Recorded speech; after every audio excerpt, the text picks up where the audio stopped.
말씀을 보겠습니다. 다니엘서 2장 36절부터 마지막 49절까지는 교독을 하겠습니다. 구약성경 1234페이지에 있습니다. 다니엘서 2장 36절부터 제가 먼저 읽습니다. 그 꿈이 이러한즉 내가 이제 그 해석을 왕 앞에 아뢰리이다. 왕이여, 왕은 여러 왕들 중에 왕이시라. 하늘의 하나님이 나라와 권세와 능력과 영광을 왕에게 주셨고 사람들과 들 짐승과 공중의 새들 어느 곳에 있는 것을 막론하고 그것들을 왕의 손에 넘기사 다 다스리게 하셨으니 왕은 곧 그 금 머리니이다. 왕을 뒤이어 왕보다 못한 다른 나라가 일어날 것이요 셋째로 또 녹 같은 나라가 일어나서 온 세계를 다스릴 것이며 넷째의 나라는 강하기가 새 같으리니 새는 모든 물건을 부서뜨리고 이기는 것이라.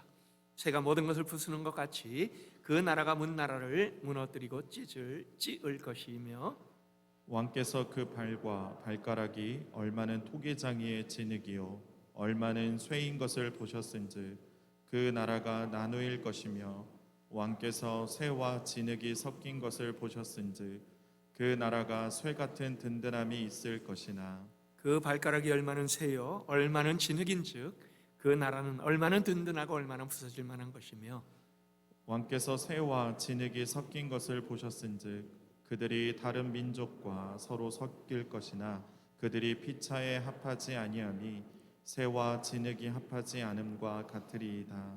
이 여러 왕들의 시대에 하늘의 하나님이 한 나라를 세우시리니 이것은 영원히 망하지도 아니할 것이요 그 국권이 다른 백성에게로 돌아가지도 아니할 것이요 도리어 이 모든 나라를 쳐서 멸망시키고 영원히 설 것이라. 손대지 아니한 돌이 산에서 나와서 쇠와 놋과 진흙과 은과 금을 부서뜨린 것을 왕께서 보신 것은 그 신 하나님이 장래 일을 왕께 알게 하신 것이라. 이 꿈은 참되고 이 해석은 확실하니이다 하니 이에 느부갓네살 왕이 엎드려 다니엘에게 절하고 명하여 예물과 향품을 그에게 주게 하니라. 왕이 대답하여 다니엘에게 이르되 너희 하나님은 참으로 모든 신들의 신이시요 모든 왕의 주제시로다. 내가 능히 이 은밀한 것을 나타내었으니 내 하나님은 또 은밀한 것을 나타내시는 이시로다. 왕이 이에 다니엘을 높여 귀한 선물을 많이 주며 그를 세워 바벨론 온 지방을 다스리게 하며 또 바벨론 모든 지혜자의 어른을 삼았으며 왕이 또 다니엘의 요구대로 사드락과 메삭과 아벳느고를 세워 바벨론 지방의 일을 다스리게 하였고 다니엘은 왕궁에 있었더라. 아멘. 예, 여러분 이 객관적인 눈으로 보라라는 말이 있습니다. 객관은 주관적인 눈으로 보는 것과는 완전히 반대되는 말입니다. 객관이 뭡니까? 손님 객자와 그 다음에 그 관자, 즉 관점에 그 볼 관자를 써서 손님의 눈으로 사건을 보고 편견 없이 해석하라라는 그러한 그 말입니다. 쉽게 말하면요, 우리가 뭘 볼 적에요 내일이 아닌 것처럼 남의 일처럼 멀리 떨어져서 살펴보라라는 그런 얘기입니다. 영어로도 있습니다. Objective opinion 하면요, 내 주관적인 해석을 다 지워버리고 사물 자체를 봐라. 근데요, 여러분 우리가 접하는 모든 개인적인 일들에는 해석이 따라 붙습니다. 그리고 그 해석에는요, 우리가 어떻게 이것을 객관적으로 만들어낼 수 있는가 굉장히 큰 숙제입니다. 왜냐하면요, 우리는 우리 살아오면서 우리 안에 다 만들어진 이러한 그 주관적인 아니면은 우리의 배경이 우리를 생각할 수 있도록 만들어 버립니다.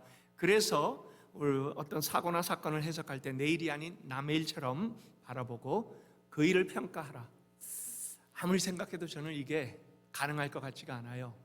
어떻게 남의 눈으로 이것을 바라보면서 그걸 평가를 할 수가 있을까? 객관성을 가지라는 말은요, 그럴듯해 보이지만은 사실 나와는 상관이 없다.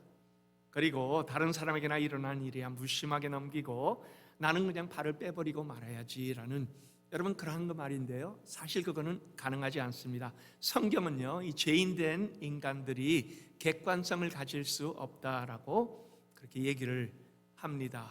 그리고요, 어떤 사건이 생겼을 때 남의 일로 간주하는 것, 여러분 이게 좋은 일일까요? 사실은 그렇게 좋은 일은 아닙니다. 우리 모두에게의 삶에서 전제가 붙습니다. 영어로 이제 presupposition. 즉 우리에게는 뭘 볼 적에요, 그냥 전혀 생각이 없는 상태에서 그걸 보는 게 아니고 그걸 이미 해석을 하면서 그 사건을 우리는 들여다보지요. 그리고 그걸 또 머릿속으로 해석을 시작을 합니다. 그러면서 그 상황 속에서 자연스럽게 우리 안에 이미 만들어져 있는 세계관, 아니면 우리는 선입견, 이렇게 얘기를 하죠. 그건요, 우리가 살아오면서 접한 환경과 문화와 배경과 상황 속에서 자연히 만들어져 있는 그런 그 부분입니다.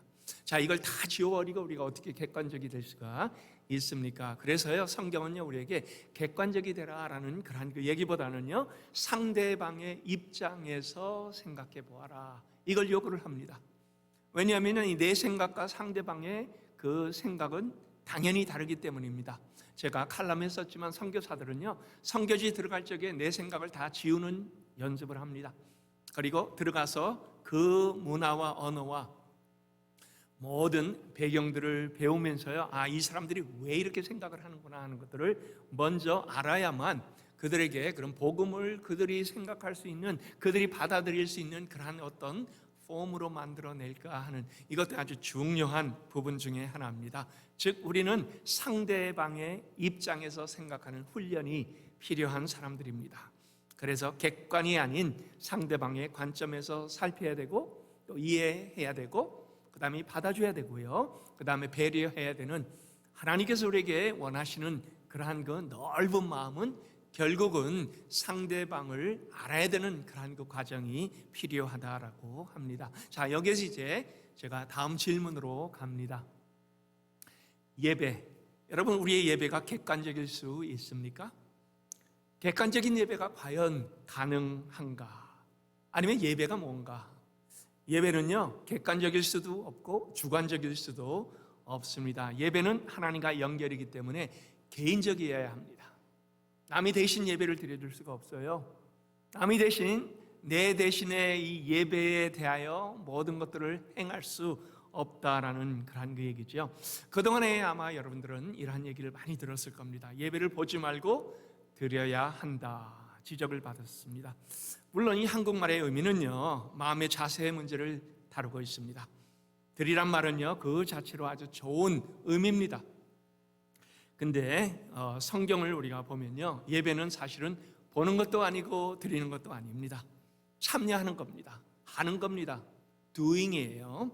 자, 요한복음 4장 24절에 하나님은 영이시니 예배하는 자가 영과 진리로 예배할지라, 여기에 들어있는 예배할지라, 여기에 프로스코네인, 이 헬라 단어는요, 명사가 아닌 동사로 쓰여져 있습니다. 그러므로 우리가 이것을 정확하게 어떻게 표현을 합니까? I give worship도 아니고요, I offer worship도 아닙니다. 아주 심플하게 I worship, 동사예요. 그러므로 예배가 뭡니까? 예배는 우리의 행동 그 자체가 예배가 되는 거지요. Worshipper must worship in spirit and in truth, 이렇게 되어 있는 거기에요, 예배가 객관적인 입장이 허용이 되지 않습니다. 내 주관적인 생각이 그 안에 들어가서도 안 됩니다. 그래서 예배는 보거나 드리는 것이 아닌 능동태로 하는 거예요. 그래서 제가 어떤 때는 예배합니다라고 그렇게 자꾸 강조하는 이유가 바로 여기 있습니다. 우리는 예배에 적극적인 그러한 그 행태로 행해야 됩니다. 객관적인 입장 허용이 안 된다. 그래서 심혈을 기울여서 찬양하고 기도하고, 그 다음에 말씀을 듣고 또 말씀에 반응하며 이 찬양, 귀한 찬양이 우리는 마음으로 또 감동을 받습니다. 결단을 합니다. 그리고 은혜 받은 대로 또 살아가는 것, 이 모든 것이 예배입니다. 그래서 예배는 이 자리에서만 예배가 아니고요, 이 자리를 떠나서 삶의 예배로 이어지면서 그 다음에 우리는 행함의 예배로 하나님께서 들어가라라고 했습니다. 예배는 그래서 일방적이어서는 안 됩니다. 내가 아무리 정성으로 하나님께 예배를 드린다 하고 올려드려도요, 하나님과 교류가 없으면 일방적인 열정으로 그냥 끝나버리고 맙니다. 여러분이 보세요. 미신 믿는 사람도 열정 엄청나지요. 예, 무속신앙도 엄청난 열심이 있습니다. 그런데 내 혼자 열심 낸다고 하나님께서 받으시는 예배가 됩니까? 아니에요. 그래서 예배는 교통이 필요합니다. 하나님과의 우리와의 교통이 필요합니다. 하나님께서 말씀으로 우리에게 말씀해 주시면요, 지적을 받고 회개와 결단으로 이어져야 되지요. 그리고 그것이 또 우리의 삶으로 계속 연결이 돼야만 하나님께서 기뻐하시는 그러한 그 예배가 된다라고 합니다. 하나님 우리를 인격체로 창조하셨습니다. 그 얘기는요, 하나님은 우리와 소통하기를 원하신다라는 거예요. 그래서 하나님은 구약에 보니까 묵시로 계시하셨고요, 꿈으로 하나님의 은밀한 일을 알려주시기도 했습니다. 보세요, 하나님은 야곱에게 하늘과 땅을 잇는 사다리로 천사들이 오르락 내리락 하는 그 모양으로 내가 너와 함께 하겠다 약속을 해주셨습니다. 요셉에겐 해와 달과 별이 절을 하는 그러한 그 꿈을 꾸면서 그러면서 미래에 일어날 일에 대하여 알려주셨습니다. 기드온이 의심이 심할 때 양털에 이슬이 맺히는 환상으로 보여주면서 봐라, 이것이 너에게 내가 주는 확신이 아니냐라고 알려주셨습니다. 신약에 들어와 동방 박사들에게 꿈으로 메시아의 나심을 알려주셨고요, 그 다음에 헤롯을 만나지 말 것을 다시 한번 하나님은 가르쳐 주셨습니다. 그래서 우리에게 주시는 이 은밀한 일은요, 우리의 이성을 초월하는 그러한 그 부분들이기 때문에요, 그냥 일상적인 언어로 우리가 표현하기가 굉장히 힘듭니다. 그래서 성경에서 묵시를 다룰 때는요, 우리가 뭔가 환상을 보았다, 이 현상에 집중하기보다는요, 그것을 통하여 하나님께서 우리에게 뭘 알려주시기를 원하시는가, 그 의미와 내용을 살펴야 됩니다. 그래서 하나님은 오늘도 우리가 이 묵시를 통하여 꿈 얘기를 할 텐데요, 여기에서 하나님께서 과연 우리에게 뭘 주시려고 하시는가, 이것을 받아야만 합니다. 근데 신약에 들어오면요, 하나님은 더 이상 우리에게 꿈도 계시도 주시지 않습니다. 왜요? 히브리서 기자가 히브리를 시작하면서 이렇게 얘기하죠. 옛적에 선지자들과 여러 모양으로 우리 조상들에게 말씀하셨으나 마지막 날에, 우린 지금 마지막 날에 와 있습니다. 아들을 통하여, 예수 그리스도를 통하여 이제는 우리에게 말씀을 하셨고, 그 말씀은 온전하고 그 말씀 자체는 우리에게 하나님께서 더 이상 어떠한 예언이 필요 없고 어떠한 계시가 필요 없을 정도로 완전한 그러한 그 하나님의 살아있는 말씀이다라고 얘기를 합니다.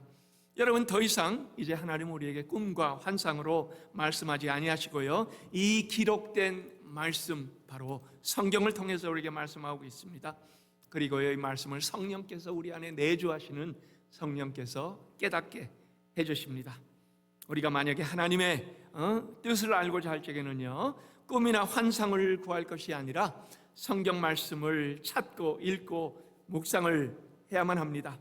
그래서 이 하나님의 말씀은 살아서 역사한다, 그렇게 얘기를 하지요. 여전히 우리에게 말씀하고 계시는 이 하나님의 말씀입니다. 하나님의 말씀 안에 모든 것을 하나님 충분하게 다 담아서 주셨기 때문에요, 더 이상은 다른 계시가 필요가 없고요, 또 더 이상 하나님께서 우리에게 계시를 할 이유도 없습니다. 그래서요, 어떤 사람이 나는 하나님으로부터 새로운 계시를 받았다, 이렇게 얘기를 하면요, 이단일 가능성이 아주 농후합니다.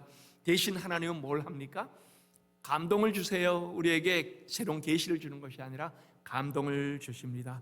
성령께서 우리 마음속에 조명을 해주신다라는 거죠.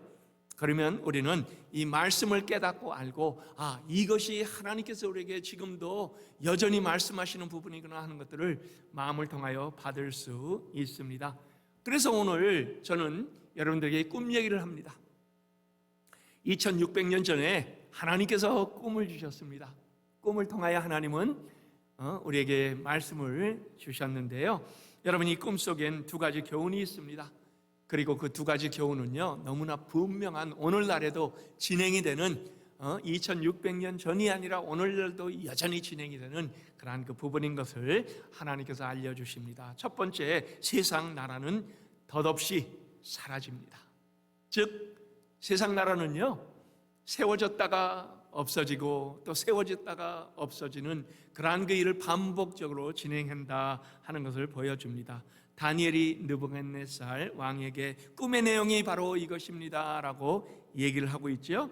근데 그 내용이 보니까요, 하나님 한 나라를 그리고 거기에 또 왕을 세우기도 하시고 그 다음에 패하기도 하시고 다른 것을 또 세우기도 하시고 또 패하기도 하신다라는 겁니다. 자, 꿈속에 하나의 큰 신상이 있습니다. 신체 부위마다 근데 다른 재료로 만들어졌습니다. 아주 괴이한 그러한 그 모습입니다. 느부갓네살 왕이 꾼 꿈을 간단히 요약하면요, 그러나 그 큰 형상이 부서집니다. 돌 하나가 날라와 갖고 발을 치니까 산산조각이 나갖고 그냥 여름에 겨우 날리듯이 다 흩어져 버립니다. 그리고요, 돌은 태산을 이루며 온 땅을 채우는 장면입니다. 여러분, 이해가 안 되지요? 예, 이것을 우리가 그냥 들으면은 야, 이게 과연 무슨 의미일까 생각이 듭니다. 그래서 하나님은 여기에 대한 해석을 덧붙이고 있습니다. 하나님께서 느부갓네살 왕에게 꿈을 줬습니다. 마지막 날에 일어날 일들에 대한 것입니다. 그리고 그 마지막 날은 어떻게 보면 오늘날까지 계속 연결이 되는 그러한 그 부분입니다. 그리고 동시에 인간 세계의 다양한 왕국들이 그 역사를 통하여 나타났다 없어졌다 하게 될 텐데요, 그것을 이제 예고를 해 줍니다. 제일 먼저 큰 형상에 정금으로 된 머리가 있습니다. 머리는 바벨론 왕국이다, 그렇게 얘기를 합니다. 자, 바벨론 왕국의 왕이 이 느부갓네살 왕이었습니다. 다니엘이 뭐라고 합니까? 왕은 곧 금머리입니다라고 하지요. 예, 그 나라는요, 부귀 영화 모든 권세와 힘과 능력을 자랑하는 그러한 그 나라였습니다.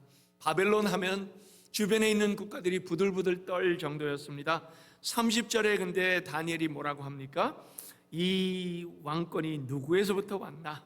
그리고 누가 그를 보좌에 앉혀 주었는가 하는 것을 알려줍니다. 바로 하늘의 하나님께서 나라와 권세와 능력과 영광을 왕에게 주었다. 근데 잠시입니다. 여러분, 영원토록이 아닙니다. 새와 들짐승과 사람도 왕의 손에 넘기사 다스리게 하셨다라고 그렇게 얘기를 합니다. 하나님이 허락하지 않았다면요, 이런 일은 있을 수가 없는 일입니다. 그리고 다니엘은 아주 담대하게 왕 앞에서 얘기합니다. 일개 포로에 불과한 다니엘입니다. 아주 보잘것없는 다니엘입니다. 그러나 다니엘은 왕 앞에서 진리를 외칩니다. 당당합니다. 그리고 이 진실되게 그 해석을 알려줍니다. 자, 바벨론 왕국 언제부터 언제까지 세워졌습니까? 예, BC 605년부터 539년까지 66년간 거대한 왕국이었지만요, 그러나 다른 왕국에 비해서 아주 짧은 기간 동안에 그들은 중동과 북아프리카와 아라비아 반도를 지배를 했습니다. 그리고 천년 만년 그 왕국이 지배할 것 같았는데요, 66년 만에 그 왕국이, 큰 왕국이, 그 누구도 생각하지 못했던 그러한 그 일이 결국은 벌어지고 말았습니다. 몰락했습니다. 그리고 막을 내리게 됩니다. 39절 전반절에 보니까 두 번째 왕국이 일어날 것을 알려줍니다. 근데 바벨론보다 못한 왕국이다, 그렇게 얘기를 합니다. 그리고 여기에서 뭐라고 합니까? 예, 우리 몸통과 두 팔, 즉 메대와 바사의 통합제국을 얘기합니다. 이 나라는 신상의 가슴과 두 팔, 그러나 금으로 만들어진 것이 아니라 은으로 만들어졌다라고 합니다. 예, 가슴하고 두 팔은요, 몸의 다른 부위입니다. 근데 이 두 개가 통합을 합니다. 결혼을 통하여 두 국가를 통합을 시킵니다. 그리고 나중에 보면은 바사, 아니면 우리가 알고 있는 퍼시아, 오늘날에 있는 이란이지요. 예, 이 페르시아 왕국이 통합을 해서 고레스 왕으로부터 시작된 이 왕국은요, 바벨론 이후에 근 200년 가까이 계속 세상을 통치했습니다. 바벨론은 오늘날의 이락입니다. 자, 이락, 이란, 그리고 그 다음에 어디로 갑니까? 39절 후반부에 나오는 셋째 왕국으로 갑니다. 노스로 만들어졌다라고 합니다. 근데 거대한 나라입니다. 그리고 그것이 일어나서 바사 왕국 이후에 헬라 제국이 세워질 것을 알려줍니다. 이 나라에 대하여 성경은 이 후반부에 다니엘서는 많은 것을 사실은 다루고 있습니다. 그러나 헬라 제국은요, 우리에게도 아주 잘 알려진 알렉산더 대왕, 여러분, 알렉산더 대왕의 야심적인 점령으로 북아프리카부터 시작하여 유럽과 중동 그리고 저 인도까지 진출했던 제국입니다. 그리고 헬라 제국, 헬라 문명, 헬라 언어, 우린 그것이 로마 시대까지 계속 영향을 줬던 것 너무나 잘 알고 있습니다. 한 200년 동안 세계를 통치를 합니다. 그러나 그 다음에 로마에 의하여 함락이 되고 로마가 그 다음 등장을 합니다. 그래서 40절부터 43절까지 보면 네 번째 왕국을 우리에게 보여줍니다. 두 다리와 두 발가락까지 보여줍니다. 그런데요, 이 나라가 어떻습니까? 새같이 강한 나라입니다. 예, 새같이 강한 것, 여러분이 로마 제국을 뜻하는데요, 로마 제국은 사실은 예수님께서 이 땅에 오셨을 때 세계를 그때 당시에 다스리던 그러한 그 제국이었습니다. BC 146년에 갈다고 전쟁으로 시작하여 약 500년 동안 세상을 통치하다가요, 그 이후에는 서로마, 동로마로 나뉘어졌습니다. 그리고 중세 시대까지 계속 이어졌습니다. 기독교를 국교로 맞이하고 나서는요, 이 나라를 신성 로마 제국이다 그렇게까지 불렀지요. 물론 지금은 어떤 사람은 그래요, 흔적조차 없다 그러는데요, 로마에 가면 바티칸이 제가 보기에는 이 로마 제국에 여전히 조그마한 흔적을 아직까지 가지고 있는 그러한 그 부분이다라는 생각을 합니다. 근데요, 여러분 여기 보세요. 이 왕국이 어떻습니까? 이렇게 설명을 하죠. 40절에 보니까 강하기가 새 같아서 모든 물건을 부서뜨리고 찢을 것이라 라고 합니다. 로마는 모든 나라 위에 군림을 했습니다. 깨부셨습니다. 그리고 모두가 자기 안에 다 포함을 시켜버리고 말았습니다. 근데요, 그러면서도 발과 발가락은 얼마는 새요, 얼마는 진흙이요. 새처럼 강하나 또한 진흙처럼 아주 약한 것이 공존하는 그러한 그 나라라고 합니다. 예, 모든 사람이 그 로마 제국 안에 다 포함이 되어 있으니까요. 그러니까 그들은요, 한 나라가 될 수가 없었습니다. 인위적으로 모든 나라를 다 섞어 놓다 보니까요, 피차에 합쳐질 수가 없는 그러한 그 모습이었습니다. 여러분, 철과 진흙이 어떻게 합쳐집니까? 그래서 결국은요, 끝내 로마 제국이 이것 때문에 무너지는 그러한 그 현실을 맞이하게 됩니다. 로마가 보니까 밖으로는 강력해 보입니다. 그래도 연약한 권력인 것을 보여줍니다. 그러나 로마뿐입니까? 아니에요.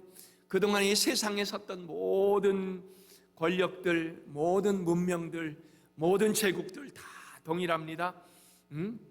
밖으로 보면 강해 보입니다.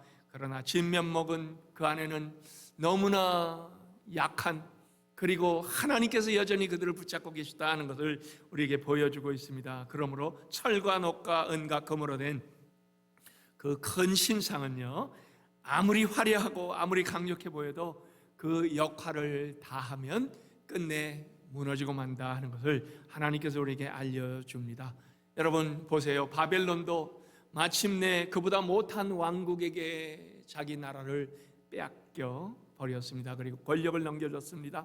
그 후에 일어났던 메데 바사 제국도 그 다음에 한 200년 후에는 헬라 문명에 의해 모든 것을 다 뺏기고 말았습니다. 헬라도 마찬가지예요. 로마가 들어서니까 그 모든 것 다 무너지고 말았습니다. 그리고 로마가 서 있을 때 많은 사람들은 그랬습니다. 팍스 로마나, 모든 것이 로마로 통한다. 그리고 로마를 통하여 모든 길들이 다 나고 로마가 세상의 모든 정권을 다 가지고 있는 그러한 그 모습처럼 착각을 했습니다. 오랫동안 로마는 영화를 지켜오는 듯 했지만요, 결국은 막을 내리고 말았습니다. 오늘 우리 러시아가 옛 소련 연방을 생각하면서 야심을 보이고 있습니다. 옛날에 그 향수를 잊지 못하면서요, 우크라이나를 침공을 했습니다. 그런데 여러분, 이것은 하나님께서 허락하시는 그 때까지밖에 안 됩니다. 모든 역사의 주관자인 하나님께서 이걸 통하여 무슨 일을 진행하고 계실까? 우리는 이러한 눈으로 이 세계 역사를 들여다봐야만 합니다. 자, 근데요, 중요한 것이 하나 있습니다. 이 모든 인간들에 의해서 세워지고 무너진 제국들은요, 한결같이 하나님 나라를 대적했습니다. 그리고 하나님의 백성들을 괴롭혔습니다.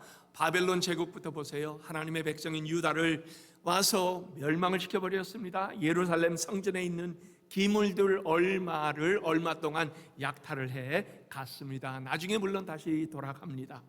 그러나 그 과정에서 수많은 사람들을 포로로 끌고 갔고 노예를 삼았고 학대하고 신앙을 계속 짓밟고 억압하면서 우상을 섬기도록 강요를 했습니다. 그런데 그것은 바벨론만이 아니었습니다. 페르시아도 마찬가지였고요, 헬라 문명도 마찬가지였습니다. 그 중에 가장 극에 달했던 것이 어디입니까? 로마 제국입니다. 수많은 사람들을 예수 믿는다는 이유 때문에 화형을 시켰고요, 사자의 먹이가 되도록 했습니다.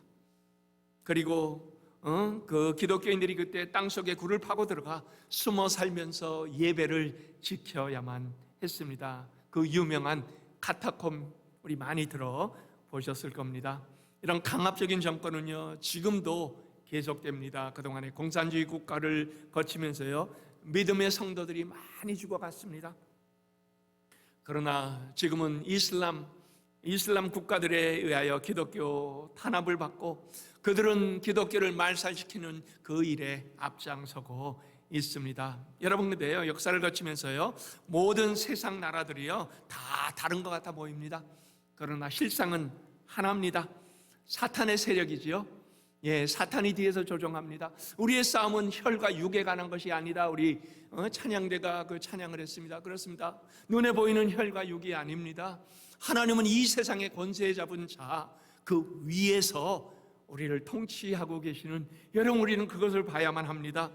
그리고 하나님의 안 보이는 통치가 모든 것 위에 있으면서 승리의 그날이 올 때까지 이 강력한 제국들, 악의 영의 지배를 받는 이 모든 하나님을 반대하고 대적하는 이 모든 것들은 언젠가는 다 무너지고 말 것이다. 그리고 믿음은 그래서요, 우리에게 믿음이란 보고 믿는 것이 아닙니다. 보이지 아니하지만 세상을 주관하시고 통치하시고 섭리하시는 하나님을 우리가 믿되, 그 하나님을 우리가 따를 때, 그리고 그 하나님을 우리가 예배하며 그 하나님의 영이 우리를 다시 한번 굳건하게 세워질 때 우리는 이 모든 것을 이기고 나갈 수 있는 그러한 그 하나님의 귀한 사람들이 되는 겁니다. 우리 영생의 가족들이 이러한 그 귀한 믿음으로 모든 것들을 이겨내는 하나님의 자녀들 될 수 있기를 예수 그리스도의 이름으로 축원합니다. 더 중요한 것이 그러나 이 꿈속의 두 번째 포인트로 나타납니다. 하나님의 나라는 영원합니다. 여러분, 여기 보세요. 하나님의 나라가 언제 시작이 됩니까? 44절이지요. 이 여러 왕들의 시대에 하늘의 하나님이 한 나라를 세우시리니, 언제요? 여러 왕들의 시대에, 즉 하나님의 나라는요, 그때 이미 이 세상 나라들이 권세를 자랑하고 위엄을 높일 바로 그때에 이미 세워져 있다라고 하고 있습니다. 하나님 나라가 어디 있습니까? 하나님을 믿는 사람들의 마음속에 먼저 있습니다. 깊숙하게 우리의 삶을 통하여 하나님의 나라는 계속 진행이 되고 있습니다. 다니엘과 세 친구와 같이 믿음을 버리지 않고 하나님의 통치를 믿고 또 하나님의 통치를 따르고 삶 속에서 그것을 드러내려고 하는, 그리고 순간순간마다 기도하며 하나님의 인도함을 받으며 삶의 모든 세밀한 부분을 진행하는 그러한 그 믿음의 사람들 위해 하나님의 나라는 분명하게 서 있는 겁니다.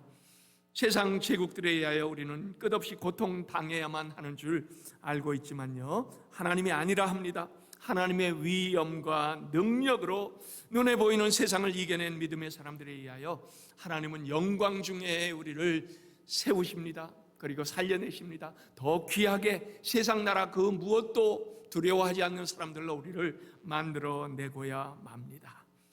그래서 하나님 나라는 영원히 망하지 아니하고 영원히 지속될 것이다 라고 성경이 우리에게 얘기하고 있습니다. 여러분, 이 세상의 어떤 정치가나 아니면 어떤 권세자도 이러한 영원한 나라를 우리에게 약속하지 못했습니다. 아니, 앞으로도 이것은 불가능합니다. 그러나 하나님께서 세우신 예수 그리스도의 나라, 하나님께서 세우신 이 영원한 교회가 바로 하나님의 나라입니다. 이 모든 것 위에 군림하고 영원 무궁하도록 설 것이다. 하나님께서 이 비전을 이미 2600년 전에 우리 믿음의 사람에게, 그리고 오늘 우리에게도 하나님의 말씀이 살아 역사하면서 주고 있습니다. 그러면서 여기에서 이제 예수 그리스도의 이 등장을 예고합니다. 성경은요, 모든 것이 예수님으로 다 연결이 되고 예수님 안에서 완성이 되어야만 합니다. 예수님 오시기 600년 전에 주신 예언의 꿈의 해몽, 여러분 거기에 하나님 나라를 건축할 뭐가 있습니까? 머릿돌이 등장을 합니다. 자, 45절 보세요. 손대지 아니한 돌이 산에서 나와 새와 녹과 진흙과 은과 금을 부서뜨릴 것은 왕께서 보신 것은 크신 하나님이 장래일을 왕에게 알게 하신 것이다. 사람이 손대지 아니한 돌, 우리가 예전 성경 보면 뜨인 돌이라 그렇게 얘기를 합니다. 이 돌은 하나님께서 이 모든 것을 진행하셨다라는 얘기지요. 하나님께서 하시는 일, 즉 성경이 우리에게 예언한 모든 예언의 중심은요, 그 예언의 성취, 그리고 그 예언의 완성은 예수 그리스도입니다. 그 외에 다른 아무것도 없습니다. 성경을 우리가 아무리 들어봐도요, 하나님은 이 모든 각도에서 예수님만 부각하고 예수님만 드러내는 그 일을, 그리고 그걸 통하여 우리가 그것을 발견하게 하시고 확인하게 하시고 기뻐하게 하시고 우리 예수 그리스도 위에 우뚝 서게 만들어 주는 겁니다. 자, 메시아의 출현, 여러분 이것은 구체적인 실상으로 로마 정권 때 성육신 하셔서 우리 곁에 오셨습니다. 그래서요, 하나님 나라는 그냥 우리 마음속에만 있는 것이 아닙니다. 우리의 생각 속에만 있는 것이 아닙니다. 실제로 물리적으로 실제적으로 이 땅에 하나님께서 허락해 주신 겁니다. 그리고 그때부터 예수님을 믿는 믿음의 사람들은요, 구원의 확신을 통하여 이 교회라는 하나님 나라 안에 하나님의 백성들의 공동체로 이제 모습을 드러냅니다. 하나님의 왕국, 하나님의 나라의 실체가 뭡니까? 바로 저와 여러분이죠. 교회입니다. 교회는 절대로 건물이 아닙니다. 살아 움직이는 하나님의 백성들이 바로 교회입니다. 저는 이 지난 주간에요, 유튜브를 통하여 우크라이나에 있는 성도들이 어떻게 하나님께 예배 드리는가 하는 것을 보게 되었습니다. 눈밭 위에 무릎을 꿇고 눈물을 흘려가며 기도하는 모습을 볼 때 제 마음도 움직였습니다.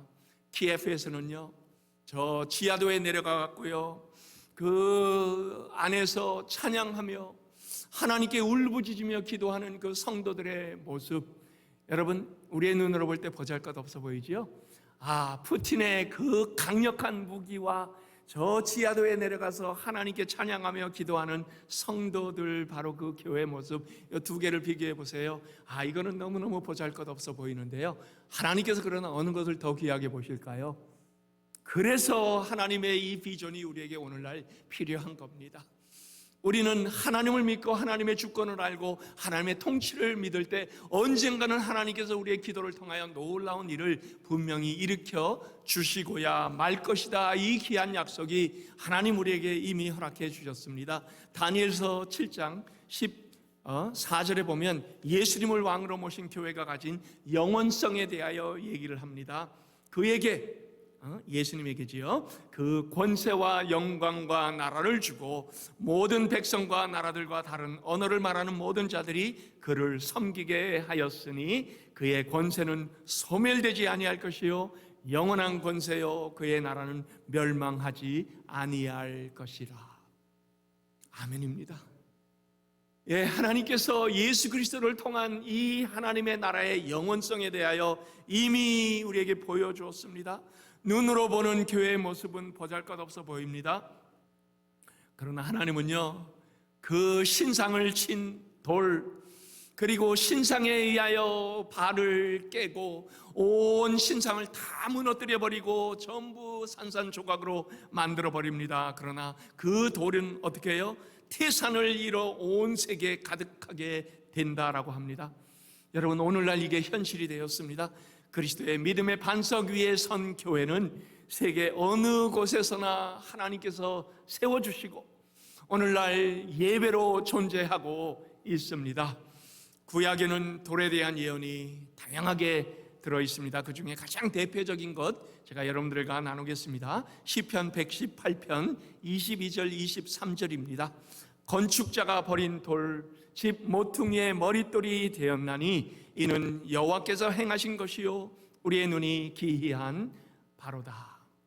자, 이 말씀을요, 메시아로 오셨던 예수님께서 유대인들이 예수님을 계속 거역하면서 시비를 걸었습니다. 예수님께서 바로 이 구절을 인용을 하시면서 바로 이 말씀이 자신에게 임한 것이라라고 예언을, 주인공은 바로 예수님 자신이라 그렇게 반박을 하고 있습니다. 그리고 예수님의 답변이 바로 그러한 그 귀한 건축자가 버린 그 집 모퉁이 돌이죠, 머릿돌이죠. 여러분, 우리 이 건물을 세우려면 가장 먼저 시작하는 것이 뭡니까? 머릿돌입니다. 머릿돌에서부터 기초가 되고, 머릿돌에서부터 중심이 되고, 머릿돌로부터 그 모든 다른 건축이 그 다음에 세워지게 됩니다. 그래서 동일한 말씀을 이제는 베드로가 사도행전 4장에 보면요, 그 전 3장에는 베드로가 예수 그리스도의 이름으로 안전뱅이를 고친 그러한 그 사건이 나타납니다. 자, 공회의 추궁을 받습니다. 그래서 사도행전 4장 11절부터 12절에 이러한 말씀, 그의 답변이 바로 이겁니다. 예수는 너희의 건축자들의 버린 돌로서 집 모퉁이의 머릿돌이 되었느니라. 다른 이로서는 구원을 받을 수 없나니 천하 사람 중에 구원을 받을 만한 다른 이름을 우리에게 주신 일이 없음이니이다. 구원에 대해 얘기할 때, 그리고 구원은 하나님의 나라를 얘기합니다. 그 구원의 하나님의 나라의 이 머릿돌이 바로 예수님이시고, 이 예수님 외에는 다른 어떠한 이름도 하나님께서 우리에게 구원을 위해서 허락하신 일이 없다라고 합니다. 성경은 구약에서 예언한 이 머릿돌과 구원을 위해서 오신 예수님을 연결을 짓습니다. 아무 돌이나 하나님께서 보내신 돌이 아닙니다. 세상에 하나님 보내신 돌을 세상은 버렸습니다. 그러나 세상에 버린 돌이 구원의 집에 모퉁이 돌이 되었습니다. 그리고 그 머릿돌 건축의 가장 기초가 되는 이 귀한 처음 놓인 돌, 여기에 하나님은 하나님 나라를 세우기 시작했습니다. 바로 예수님 위에, 예수님을 고백하는 그 고백 위에 하나님 나라가 세워집니다. 그리고 우리는 그 예수님을 향한 믿음의 고백을 해야 될 때, 여러분, 그 믿음의 고백이 우리를 하나님 나라 백성으로 만들어 줍니다. 하나님께서 이러한 놀라운 일을 오늘 2600년 전의 꿈을 통하여 오늘도 이것이 현실인, 오늘도 이것이 하나님께서 여전히 진행하시는 놀라운 일이라 하는 것을 우리에게 보여주고 있지요. 자, 이제 어떻게 말씀이 진행이 됩니까? 46절에 보니까요, 예언의 말씀을 하고 나니까 느부갓네살 왕이요, 다니엘 앞에 엎드립니다. 그리고 그에게 절을 하고 대신들에게 명하여 예물과 향품을 그에게 갖다 주라, 이렇게 명령을 합니다. 물론 이 반응은요, 일시적인 겁니다. 왜냐하면요, 그 다음에 보면 왕이 변합니다. 당연히 변하지요. 일시적으로 깜짝 놀래고 그 다음에 하나님에 대하여 경배를 하는 것처럼 보이지만요, 그러나 실제로 그의 마음이 바뀐 것은 아닙니다. 그는 이 땅의 모든 권세를 손에 쥐었다라고 착각을 합니다. 근데 그가 다니엘 앞에 무릎을 꿇고 절을 합니다. 당연히 그가 한 절은 다니엘에게 한 것이 아니고요, 다니엘이 믿는 하나님을 경배한 겁니다. 47절에 뭐라고 합니까? 너희 하나님은 참으로 모든 신들의 신이시요 모든 왕의 주제시로다. 하나님의 오묘하신 일을, 하나님의 그 놀라운 비밀을 알게 된 왕의 태도는요, 이 세상 모든 사람이 예수 그리스도를 나중에 왕으로 알게 될 때 무릎을 꿇고 입으로 시인하는 놀라운 일을 하는 그 일이 오늘 이 안에 나타나게 된 거지요. 바울이 말한 예언의 실현이 당시에 이미 이루어졌습니다. 바울은 빌립보서 2장 9절부터 11절에 이런 말씀을 합니다. 이름으로 하나님이 그를, 예수님을요, 지극히 높여 모든 이름 위에 뛰어난 이름을 주사 하늘에 있는 자들과 땅에 있는 자들과 땅 아래에 있는 자들로 모든 무릎을 예수의 이름에 꿇게 하시고 모든 입으로 예수를 그리스도라 주라 시인하여 하나님 아버지께 영광을 돌리게 하였느니라. 여러분, 세상 나라는요 덧없이 사라집니다. 그러나 하나님의 나라만은 영원합니다. 그리고 그 나라에 들어가기 위해서는요 우리는 예수 그리스도를 구주로 영접해야만 합니다.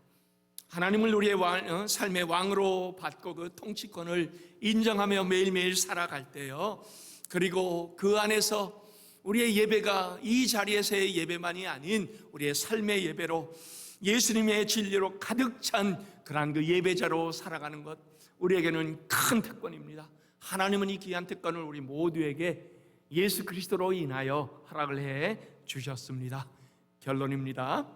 16세기경에 영국 스코틀랜드에서요 잔 낙스라는 목사님이 계셨습니다.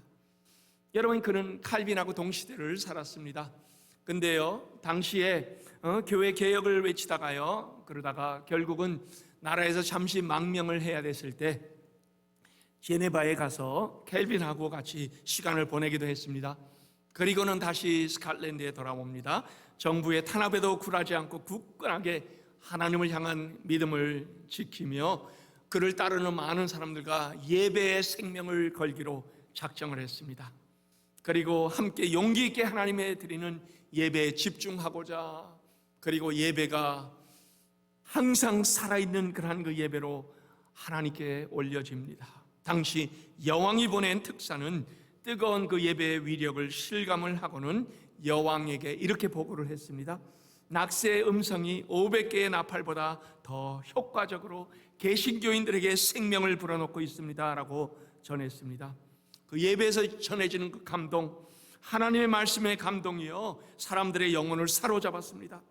그리고 낙스 자신도 이러한 얘기를 했지요. 한 번의 예배는 100만의 군대보다 더 힘이 세다.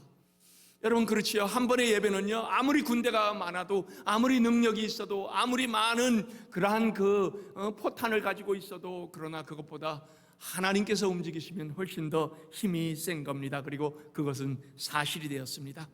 하나님께서 이 스코틀랜드에 복음화를 허락해 주셨고요, 스코틀랜드 장로교회는 결국은 세계 모든 장로교회의 발원지가 되었습니다.